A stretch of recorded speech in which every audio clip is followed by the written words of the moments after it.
तारक मेहता की रेपुटेशन दिन ब दिन गिरती चली जा रही है। अब कंटेंट की वो क्वालिटी रही नहीं। वो एक्टर्स जिनके बलबूते पे ये शो चलता था वो शो को छोड़ के जा रहे हैं। इसके मेकर्स पे इतने बड़े बड़े एलिगेशन लगाए जा रहे हैं कि तुम सोच भी नहीं सकते। तो एक ऐसा आइकॉनिक शो जिसने हमें इतने सालों तक इतना हंसाया, अचानक उसके साथ हुआ क्या कि लोग ये कह रहे हैं कि भैया का बताया पुराना वाला ही बढ़िया था, नए एपिसोड में कोनो मजा ही नहीं है।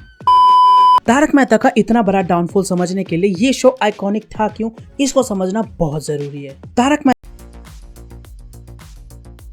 मेहता का उल्टा चश्मा शो का डेब्यू तब हुआ था जब टीवी इंडस्ट्री पर सास बहुओं का बोलबाला था। इंडिया में ऐसा एक भी घर नहीं था जहां पे सास बहू वाला सीरियल ना देखा जा रहा हो। इसको एज ए एक्सपेरिमेंट लॉन्च किया गया था। तुम ही सोचो, एक ऐसे मार्केट में जहां पे मेलोड्रामा पीक कर रहा है, वहां पे एक ऐसे शो को प्रोड्यूस करना जिसमें सिर्फ सिंपल कॉमेडी है, कितना बड़ा रिस्क है। लेकिन मेकर्स ने रिस्क लिया और rest is history. Tarak Mehta के आइकॉनिक होने के पीछे ये 4 कारण है। पहला, सबसे हटके और सबके साथ। तारक मेहता के डेब्यू के समय जितनी भी चीजें टेलीकास्ट हो रही थी, इसने उससे कुछ अलग प्रेजेंट किया और कुछ ऐसा प्रेजेंट किया जिसको पूरा परिवार साथ में मिलकर देख रहा था। तुम्हें सोचो, उस समय परिवार के हर एक सदस्य के लिए अलग अलग टाइमिंग थी, अलग अलग शोज थे। माँ बहनें बैठ के सास बहू वगैरह देखती थी, पापा वगैरह न्यूज कौन बना करोड़पति देखते थे और बच्चे कार्टून, पोगो, कार्टून नेटवर्क। वहीं पे एक ऐसा फैमिली फ्रेंडली शो आता है जिसमें कॉमेडी बहुत बढ़िया तरीके से हो रही है और ऐसी प्रॉब्लम्स के ऊपर बात करे जिसको पूरा परिवार साथ में मिलकर देख रहा है। दूसरा, रिलेटेबल कॉमेडी। तारक मेहता में दिखाई गई कॉमेडी मासेस को क्लिक कर गई। उन्होंने कॉमेडी करी मिडिल क्लास फैमिली के प्रॉब्लम्स पर, बच्चों की शैतानी पर, सोसाइटी के क्रश पर, और ये जो कॉमेडी है और लास्ट में थोड़ा सा ज्ञान, ये सभी चीजें मासेस के साथ बहुत ज्यादा रिलेट किया। पड़ोसी से रिलेटेड जितनी भी गड़बड़ होनी चाहिए एक सोसाइटी के अंदर, वो सभी हुई। लड़ाई झगड़ा, हंसना खेलना इतनी हुई कि हम लोग खुद को गोकुल धाम सोसाइटी का एक मेंबर मानने लगे। Number 3, no melodrama. Tarak Mehta जिस टाइप की कॉमेडी कर रहा था वो कभी भी उससे डेविएट नहीं हुआ। उसने काम पर जोक किया, लोगों पर जोक किया, कभी कभार कंट्री पे और कभी कभार कलर पे भी, लेकिन कभी भी इसने कॉमेडी को या फिर अपने जो भी कंटेंट ये प्रोड्यूस कर रहा है उसको मेलोड्रामा की तरफ शिफ्ट नहीं किया। सास बहू का ऐसा रोना धोना जो कि 10 से 15 एपिसोड तक खींचता चला जा रहा है, अरे भाई उसी से बचने के लिए तो हम तारक मेहता देखने जा रहे थे। इसमें हुई तो बस जेठालाल और बीढ़े की लड़ाई, चंपक चाचा की डांट और दया बहन का। Number 4, actors and writing. इस शो में एक्टर्स और राइटर्स की जुगलबंदी इतनी बढ़िया बैठी कि इन्होंने जो भी कुछ बोला एक मीम मटेरियल बन गया। हम लोग इंडियन मीम्स को बिना तारक मेहता के मीम्स के इमेजिन ही नहीं कर सकते। प्योर और हार्मलेस कॉमेडी के साथ इसके अंदर कैरेक्टर डेवलपमेंट पे भी बहुत ज्यादा फोकस किया जाता था।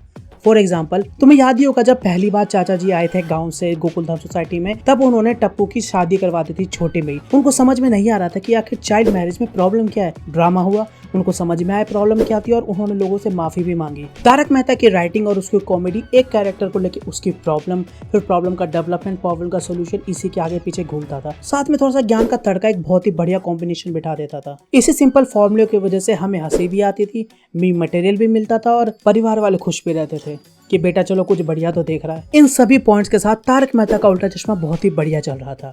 लेकिन तारक मेहता का उल्टा चश्मा की क्वालिटी में जो डाउनग्रेड आया, जो डाउनफॉल आया, उसमें बहुत ही ज्यादा डिसअपॉइंटेड हूँ। मैंने बहुत दिनों बाद इसके 1-2 एपिसोड देखे और सही में लग ही नहीं रहा था कि मैं तारक मेहता का उल्टा चश्मा देख रहा हूँ। मैंने बहुत सारे एपिसोड देखे और मुझे ये 4 रीजंस लगे जिसकी वजह से मुझे एक भी एपिसोड उतना पसंद नहीं आ रहा। पहला, एक्टर्स का जाना। जिन आइकॉनिक एक्टर्स की वजह से हमें तारक मेहता देखना पसंद था वो तो शो छोड़ के जा चुके हैं। सबसे पहले दया बहन चले गए और मेरे लिए जो मेन लीड थी उसमें से एक जेठा भाई और दया बहन, उसमें से दया बहन जा चुकी थी। वो फील आया ही नहीं शो के अंदर। उसके बाद फीस टाइम पे ना मिलने के कारण मेहता साहब, टप्पू, सोडी ने भी ये शो छोड़ दिया। नए एक्टर्स ने उनको रिप्लेस तो कर दिया और उनकी परफॉर्मेंस भी ठीक ठाक थी, लेकिन वो लोग इमोशन नहीं डिलीवर कर पाए। अरे हमने 1000 से ज्यादा एपिसोड में उनको देखा है, तो कोई भी नया बंदे को हम उस नजर से देख ही नहीं पा रहे। दूसरा, less comedy and more life lesson. पहले कॉमेडी और ज्ञान का परसेंटेज 95 to 5% के आसपास रहता था, लेकिन अब ये 65 to 35% से ऊपर जा चुका है। ये मैंने कुछ ऐसे कैलकुलेट नहीं करा, बस तुम्हें अंदाजा दे रहा हूँ कि ज्ञान का लेवल और कॉमेडी का लेवल कितना कम ज्यादा हो चुका है। अब देख के ऐसा लगता है कि तारक मेहता कोई एक लाइफ लेसन वाला शो है और लाइफ लेसन के बीच में थोड़ी बहुत कॉमेडी हमें दिखाई जा रही है। Number 3, change from relatability to ideal. हमें पुराना तारक मेहता पसंद ही इसलिए आता था क्योंकि उसमें मिडिल क्लास फैमिली की जो प्रॉब्लम्स होती थी, उनके जो बिहेवियर्स होते थे, उनसे हम रिलेट कर पाते थे। उस सोसाइटी में कोई भी परफेक्ट नहीं था, वहाँ लड़ाइयाँ होती थी, नोकझोंक होती थी, एक दूसरे से लोग जेलस होते थे। पर इस नए सोसाइटी में वो सब गायब हो चुका है। इसमें अब हर कोई लवी डबी हो चुका है, कोई भी एक दूसरे को ताना या कुछ नहीं मारता। याद करो पहले महिला मंडल में कितनी नोकझोंक होती थी। बबीता माधवी भाभी से जेलस हो रही है, वो किसी और से जेलस हो रही है, दया भाभी और माधवी भाभी के बीच में लड़ाई हो रही है। पर लेकिन अब देख के ऐसा लगता है कि एक दूसरे को अच्छी बात कहना ही इनको लाइफ को मीनिंग प्रोवाइड करेगा। इसमें अब ओवर एक्टिंग भी होने लगी है। उसी के साथ अब ये लोग सीरियस मैटर को सीरियसली दिखाने लगे हैं। अरे हम लोग तारक मेहता सीरियस मैटर को देखने थोड़ा ना जा रहे हैं, उसके लिए न्यूज है। चौथा, कंटिन्यूड फॉर टू लॉन्ग। तुम्हें जान के हैरानी होगी कि तारक मेहता का उल्टा चश्मा पिछले 15 साल से चल रहा है।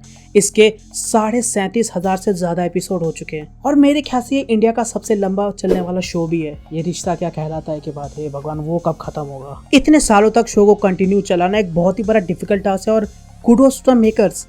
पर इतना लंबा चलने से एक बहुत बड़ी प्रॉब्लम भी खड़ी होती है। जो भी इसके रेगुलर वॉचर्स है अब उनको पूरी आउटलाइन पता चल चुकी है, उनको हर एक प्लॉट पॉइंट रट चुके हैं। अब उनको साफ साफ पता है कि अगर ये प्रॉब्लम आएगी तो वो कैसे ड्रामा क्रिएट होगा, कौन उसका सोल्यूशन देगा और लास्ट में हमें ज्ञान क्या मिलने वाला है। फॉर एग्जाम्पल, अगर मान लो जेठालाल की कोई भी प्रॉब्लम आई है तो उनको पता है पहले प्रॉब्लम आएगी, फिर थोड़ा ड्रामा होगा, लास्ट में मेहता साहब को पता चलेगा, वो सोल्यूशन देंगे और ज्ञान दे के एपिसोड खत्म। ऐसी अगर टप्पू कोई शरारत करता है, वीडियो को उस चीज से प्रॉब्लम होगी, उसकी लड़ाई होगी जेठालाल से, लड़ाई होगा, ड्रामा होगा, फिर ज्ञान खत्म। ये सब सिचुएशन हमने इतनी बार देख रखी है कि अब जो भी कॉमेडी आ रहा है वो लग रहा है कि जो पुराने एपिसोड से उनके रीमेक करे जा रहे हैं। भिड़े अभी भी टप्पू को लेके उतना ही परेशान है, टप्पू भी अभी भी जो बच्चे वाली हरकत है वही करे जा रहा है। और ये बड़े बच्चे कॉलेज में ही है ना, मैंने 1-2 एपिसोड देखे अभी भी वैसी हरकत कर रहे हैं जैसे 5 साल पहले कर रहे थे। क्या तुम्हें भी ये बात लगी? कमेंट्स में बताओ। तो अब करना क्या चाहिए?